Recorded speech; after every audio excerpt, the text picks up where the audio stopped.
Question है, मानवी ने एक धनराशि पहले 3 वर्ष के लिए साधारण ब्याज की 6% वार्षिक दर पर, ठीक है, और उसके अगले 5 वर्ष के लिए 9% वार्षिक दर पर, और 8 वर्ष की इस अवधि के बाद 13% वार्षिक की दर पर उधार दी गई। टोटल 11 वर्ष के अंत में उसके द्वारा भुगतान किया गया कुल ब्याज 8,160 है। तो उधार ली गई राशि क्या है? तो देखिए क्वेश्चन बहुत आसान है, आप ऐसे समझें।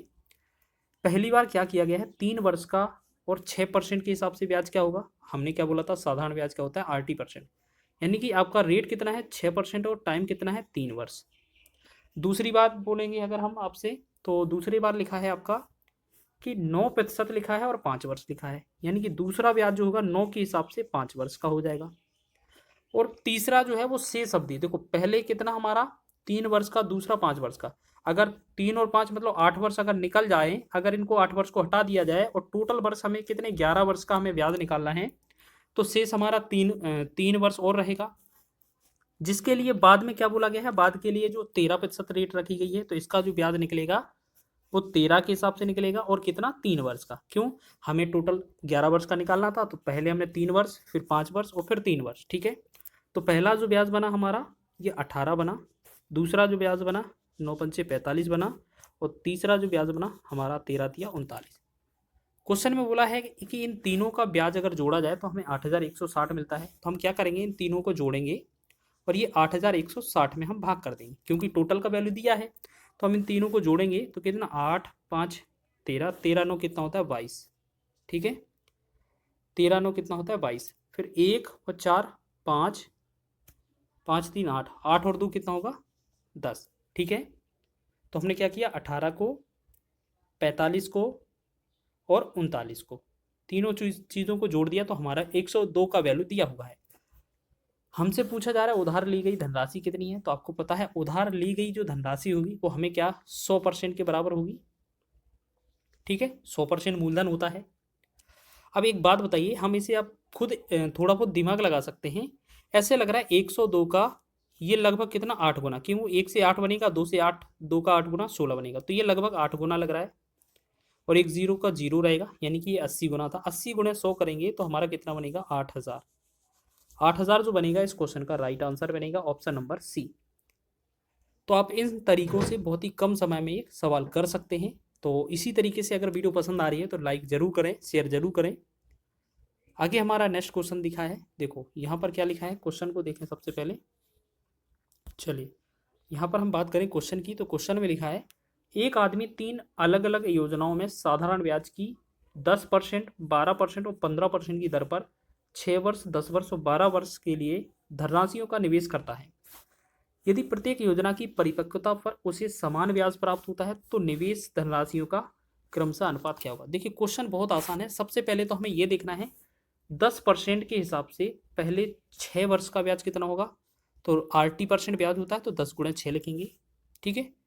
फिर बोला गया है दूसरा 12% के हिसाब से 10 वर्ष का, तो 12% के हिसाब से 10% का, यानी कि 12 × 10 लिखेंगे, ठीक है। तीसरा बोला गया है 15% के हिसाब से 12 वर्ष का, तो 15% के हिसाब से आपको कितना 12 वर्ष का, ठीक है।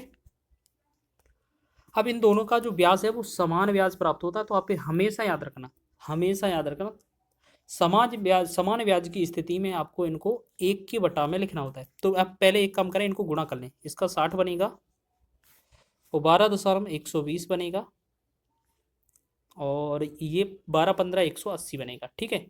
अब क्वेश्चन में एक चीज़ कंडीशन में याद रखना, हमेशा कभी भी समान ब्याज होगा, समान ब्याज प्राप्त होगा, तो इसे हम 1 के बटा में लिखेंगे हर एक को, ठीक है, तीनों को। और ये जो रहेगा इनका अनुपात का वैल्यू रहेगा, ठीक है। इनमें हमें क्या है, कभी भी बराबर में पूछा जाए तो हमें ये 1 के बटा में लिखना होता है, यानी कि विपरीत करना होता है बटा में, व्युत्क्रमानुपाती। अब इनका जो 60 हो गया, 120 हो गया और 180 हो गया, इनमें आपको तीनों से कटने वाली संख्या, या हम कहें एलसीएम अपने हिसाब से ले लीजिए, तो हमें ऐसे लग रहा है एलसीएम आपका 360 आएगा। तो हम क्या करेंगे, सभी में आपका 360 ऊपर रख देते हैं, ठीक है, सभी में आपका 360 ऊपर रख देते हैं, या इसका मतलब है 360 से ऊपर गुणा किया गया है, ठीक है। तो अब एक बात बताइए, बस अब हमें क्या करना है, इसका कैलकुलेशन करना है। तो 6 से 6 × 36, यानी कि ये हमारा 6 बार, 12 तिया 36, ये आपका 3 बार 0 0 कट ही जाएगा, 18 दूना 36, ये कट जाएगा। तो इसका मतलब क्या है, 6:3:2, ये बनेगा हमारा final answer. Option number B इसका राइट होगा।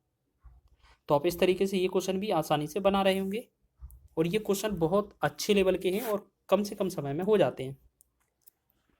यदि साधारण ब्याज की वार्षिक दर को 8% से बढ़ाकर 12.5% किया जाता है, तो एक व्यक्ति की ब्याज में होने वाली वार्षिक आय में 369 की वृद्धि होती है, उसके द्वारा मूलधन ज्ञात कीजिए। अब एक बात बताइए, क्वेश्चन में समय लिखा नहीं है, तो वार्षिक का मतलब है एक ही वर्ष समझ लें हम, ठीक है। पहले जो रेट दिया था आपका 8% था, ठीक है। दूसरी बार जो रेट किया गया है वो 12.5% यानी कि 12.5% किया गया है। अगर दोनों का समय एक जैसा है तो वो पहले ही कट जाएगा, लिखने की आवश्यकता नहीं है, यानी कि हमारा जो ब्याज मिलेगा वो इसी अनुपात में मिल जाएगा।